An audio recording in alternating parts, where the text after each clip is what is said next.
Good morning students. আজি আমি অষ্টম শ্ৰেণীৰ অধ্যায় 13 শব্দ বা সাউন্ড আৰম্ভ কৰিবলৈ গৈ আছো। এই আমি এতিয়া কথা পাতি আছো শব্দ সৃষ্টি হৈ আছে বা বিভিন্ন বস্তুৰ দ্বাৰা শব্দ সৃষ্টি হয়। কি ধৰণে সৃষ্টি হ'ব বা শব্দ মানে কি? শব্দৰ অৰ্থ কি? দিয়া আছে শব্দ হৈছে এবিধ শক্তি। ই এবিধ শক্তি যিয়ে শ্ৰৱণৰ অনুভূতি যোগায়। শ্ৰৱণৰ এটা অনুভূতি যোগাব হেতুকে কোৱা হয় শব্দ। এতিয়া শব্দ কি কাৰণ সৃষ্টি হ'ব? শব্দ সৃষ্টি হ'ব কম্পনৰ বাবে। দুটা বস্তু যেতিয়া বস্তু এটা যেতিয়া কম্পিত হ'ব বা কম্পনৰ সৃষ্টি কৰিব তেতিয়া শব্দ সৃষ্টি হ'ব। এতিয়া কম্পন মানে কি? কম্পন মানে হৈছে বস্তু এটাৰ অগাবিচা গতি। অগাবিচা যিটো গতি টু এণ্ড ফ্ৰ মোচন বুলি কয়, এই অগাবিচা গতিকে কম্পন বুলি কোৱা হয়। শব্দ সঞ্চালন হ'ব বাবে কিহৰ প্ৰয়োজন? শব্দটো যেতিয়া প্ৰবাহিত হ'ব কিবা এটা বস্তুৰ মাজেৰে প্ৰবাহিত হ'ব লাগিব। এই বস্তুটো কি বা কিহৰ প্ৰয়োজন হয়? এই শব্দ সঞ্চালনৰ বাবে আমাক মাধ্যম লাগিব, মাধ্যম প্ৰয়োজন। এই মাধ্যম বিভিন্ন ধৰণৰ হ'ব পাৰে, বায়ু মাধ্যম হ'ব পাৰে, তৰল মাধ্যম হ'ব পাৰে, বিভিন্ন মাধ্যম হ'ব পাৰে। মই এতিয়া বৰ্তমান কথা পাতি আছোঁ, মোৰ শব্দবোৰ এই ৰুমটোত বিয়পি আছে। এইটো হৈছে বায়ু মাধ্যমৰ দ্বাৰা সঞ্চালিত।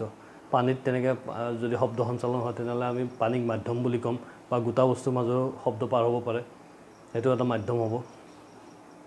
এতিয়া যদি কোনো মাধ্যমৰ কোনো জেগা এটা যদি আমি যদি বায়ুখিনি নোহোৱা কৰি দিব পাৰোঁ, ধৰা এটা পাত্ৰৰ ভিতৰত যদি আমি বায়ু নোহোৱা কৰি দিওঁ আৰু বেল এটা থৈ দিওঁ, বেলটো যদি বজাব চেষ্টা কৰোঁ বেলটোৰ শব্দ আমি শুনা নাপাওঁ, কাৰণ সেই পাত্ৰটোৰ ভিতৰত বায়ু শূন্য হৈ আছে বা কোনো মাধ্যম নাই।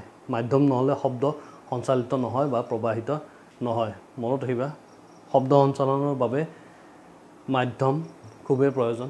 মাধ্যম লাগিব, মাধ্যম নহ'লে শব্দ সঞ্চালিত নহয়। মানুহে সৃষ্টি কৰা শব্দ, মানুহে কিদৰে শব্দ সৃষ্টি কৰে? এতিয়া মই কথা পাতি আছোঁ কেনেকৈ শব্দৰ সৃষ্টি হৈ আছে, বা তোমালোকে যেতিয়া কথা পাতিবা কিদৰে তোমালোকৰ শব্দবোৰ সৃষ্টি হ'ব বা শব্দবোৰ সঞ্চালিত হ'ব। মানুহৰ ক্ষেত্ৰত কি হয়? মানুহৰ ক্ষেত্ৰত স্বৰকক্ষ বা স্বৰযন্ত্ৰৰ দ্বাৰা শব্দ সৃষ্টি হয়। মানুহৰ ক্ষেত্ৰত স্বৰকক্ষ বা স্বৰযন্ত্ৰ এই এটা বস্তু আছে, ই বায়ুনলীৰ ওপৰৰ অংশত এইখিনিত অৱস্থিত, এই জেগাটোত অৱস্থিত স্বৰকক্ষ বা স্বৰযন্ত্ৰ এই বস্তুটো। স্বৰকক্ষ ইপাৰ সিপাৰ হোৱাকৈ দুডাল স্বৰতন্ত্ৰী এনেদৰে টান খাই থাকে যে ইয়াৰ মাজেৰে বায়ু যাব পৰাকৈ এটা ঠেক ছিদ্ৰৰ সৃষ্টি হয়।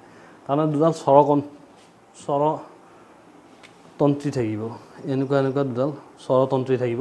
দুডাল স্বৰতন্ত্ৰীৰ মাজত এটা ঠেক ছিদ্ৰ এটা থাকে, সৰু ফাঁক এটা থাকিব।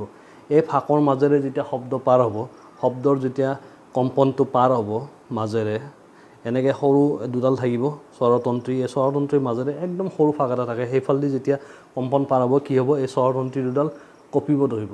স্বৰতন্ত্ৰী দুডাল কঁপিব, আৰু কঁপিলে কি হ'ব? শব্দৰ সৃষ্টি হয়। সেই তেনেকৈ আমাৰ মানুহৰ ক্ষেত্ৰত এই স্বৰতন্ত্ৰীৰ কম্পনৰ ফলত শব্দৰ সৃষ্টি হয়। তাৰ উপৰি দিছে কাণেৰে কিদৰে শব্দ শুনো? আমাৰ কাণখন বাহিৰৰ পিনে এটা চুপিৰ দৰে, তোমালোকে চাগে এইটো বাটকাৰা বুলি কয়, এটা চুপিৰ দৰে। তাৰ উপৰি কি হয়? এডাল নলী আছে, ইয়াৰ মাজেৰে নলী এডাল আছে। এই নলীডালৰ মাজেৰে শব্দ ভিতৰলৈকে যায়। এই নলীডালৰ মাজেৰে শব্দ ভিতৰলৈকে যাব, আৰু ভিতৰত কি আছে? এখন ৰাবাৰৰ দৰে এটা পৰ্দা এখন আছে। এই পৰ্দাখনক আমি কাণমডল বা কৰ্ণপটহ বুলি কওঁ। এই কাণমডল বা কৰ্ণপটৰ একদম ৰাবাৰৰ দৰে, টানি থৈ দিয়া এডাল ৰাবাৰৰ দৰে। ইয়াতে যেতিয়া কিবা এটা বস্তু খুন্দিয়াব ই কঁপি উঠে। কাণমডল যেতিয়া কঁপি উঠিব, কম্পনৰ সৃষ্টি হ'ব কাণমডলত, সেই কম্পন পিছলৈকে কি হ'ব? আমাৰ মগজুলৈকে যাব। মগজুত এই কম্পনবোৰ বিশ্লেষণ হ'ব, আৰু তাৰপিছত আমি শব্দ শুনা পাওঁ। এই ধৰণে আমি মানুহৰ ক্ষেত্ৰত তাৰমানে কাণমডলে সহায় কৰে শব্দ শুনাত। আমি এই পাঠটোত এতিয়ালৈকে শব্দৰ বিষয়ে জানিলোঁ, বা শব্দ কিদৰে সৃষ্টি হয়, কম্পনৰ বিষয়ে শিকিলোঁ। সেই কম্পনৰ লগত জড়িত আন এটা শব্দ হৈছে কম্পনাংক। এই কম্পনাংক মানে কি? কম্পনাংক মানে হৈছে প্ৰতি ছেকেণ্ডত হোৱা দোলনৰ সংখ্যা। মানে 1 ছেকেণ্ডত বস্তু এটাই কেইবাৰ দোলন কৰিছে, দোলিত হৈছে, এইটো হ'ব তাৰ কম্পনাংক। যদি বস্তু এটা 1 ছেকেণ্ডত 10 বাৰ দোলন হৈছে তেন্তে বস্তুটোৰ কম্পনাংক হ'ব 10। যদি 20 বাৰ দোলন হৈছে 1 ছেকেণ্ডত তেন্তে বস্তুটোৰ কম্পনাংক হ'ব 20। এতিয়া ইয়াৰ এছআই একক, কম্পনাংকৰ এছআই একক হৈছে হাৰ্টজ, যাক আমি HZ বুলি লিখোঁ। এতিয়া 1 হাৰ্টজ মানে কি? প্ৰতি ছেকেণ্ডত যদি বস্তু এটা এবাৰ দোলিত হৈছে তেন্তে তাৰ কম্পনাংক হ'ব 1 হাৰ্টজ। তাৰ উপৰি পৰ্যায়কাল দিয়া আছে দুটা অনুক্ৰমিক সংকোচন বা তনুভৱনে নিৰ্ধাৰিত বিন্দু এটা অতিক্ৰম কৰিবলৈ লোৱা সময়ক তৰংগৰ পৰ্যায়কাল বোলে। এই এটা কম্পন এটা দিয়া আছে, ৱেভ এটা দিয়া আছে, ইয়াৰে সংকোচন আৰু তনুভৱন দুটা, এইখিনি দূৰত্ব অতিক্ৰম কৰি যেতিয়া এক্স বিন্দু পাব, এই এক্স বিন্দু পাবলৈ ইহঁতে যিখিনি সময় ল'ব, এই তনুভৱন আৰু সংকোচনে যিখিনি সময় ল'ব এক্স বিন্দু পাবলৈ, সেই সময়ক আমি পৰ্যায়কাল বুলি ক'ম আৰু ইয়াক কেপিটেল টিৰে চিহ্নিত কৰা হয়।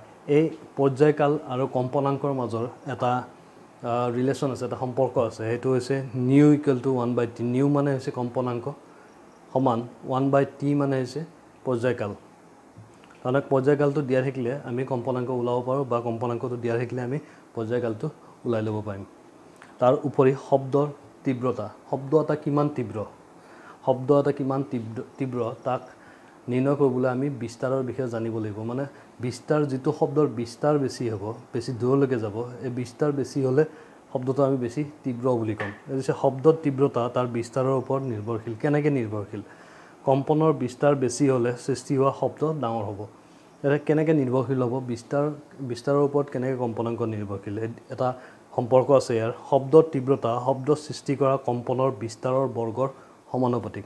তাৰমানে শব্দৰ তীব্ৰতা হৈছে বিস্তাৰৰ বৰ্গৰ সমানুপাতিক। তাৰমানে বিস্তাৰটো যিমান বাঢ়ি যাব তীব্ৰতা সিমানে বাঢ়িব। মনত ৰাখিবা, বিস্তাৰটো যিমানে বাঢ়িব সিমানে শব্দৰ তীব্ৰতা বাঢ়িব। আমি এটা চিত্ৰ এটা দি থৈ দিছোঁ মই, এইটো আৰু এইটো। ইয়াতে যিবোৰ কম্পন হৈছে এইবোৰ ইমান ডাঙৰ কম্পন, ইয়াৰ বিস্তাৰ কম, এই কম্পনবিলাকৰ বিস্তাৰ কম, কিন্তু এই যিটো আমি কম্পন এটা দেখাইছোঁ ইয়াৰে বিস্তাৰটো বেছি, এইটো ডাঙৰ। তাৰমানে ইয়াৰে শব্দটো বেছি তীব্ৰ হ'ব, ইয়াৰেটো কম তীব্ৰ হ'ব, ইয়াতকৈ তাৰমানে কম তীব্ৰ হ'ব। এটা কম্পনাংক বেছি কিন্তু শব্দটো তীব্ৰ নহয়, ইয়াতে তীব্ৰতা বেছি। তীব্ৰতাৰ একক হৈছে ডেচিবেল, DB। এখন তোমাৰ লগত টেবুল দিয়া আছে, 167 নম্বৰ পেজত এখন টেবুল দিয়া আছে। টেবুলখনত দিছে সাধাৰণ উশাহ নিশাহৰ যিটো আমাৰ তীব্ৰতা, সেইটো হৈছে 10 ডেচিবেলৰ, বেছি নহয়। সৰুকৈ ফুচফুচাই কোৱা কথা, এইটো হৈছে 30 ডেচিবেলৰ। সাধাৰণ কথা বতৰা এইটো 60 ডেচিবেলৰ, তাৰমানে অলপ বেছি ডেচিবেলৰ। কথা বতৰা পাতিলে আমাৰ কাণত প্ৰভাৱ পৰিব পাৰে, কাৰণ ডেচিবেলটো যিমানেই হ'ব আমাৰ কাণত প্ৰভাৱ কৰিব। ব্যস্ত ট্ৰেফিকত যেতিয়া থাকিম আমি, ট্ৰেফিক জামত যেতিয়া থাকিম তেতিয়া সেইটো 70 ডেচিবেল। সাধাৰণ কল কাৰখানা 80 ডেচিবেল। আৰু লাষ্টত দিছে 80 ডেচিবেলৰ ওপৰৰ কোলাহল শাৰীৰিকভাৱে কষ্টদায়ক। 80 ডেচিবেলৰ ওপৰত যদি শব্দৰ তীব্ৰতা যায়, এতিয়া দেৱালীৰ সময়ত তেনেকুৱা হয়, শব্দৰ তীব্ৰতা 80 ডেচিবেলৰ ওপৰত যায়, তেতিয়া আমাৰ শৰীৰৰ কাৰণে ই হানিকাৰক হ'ব।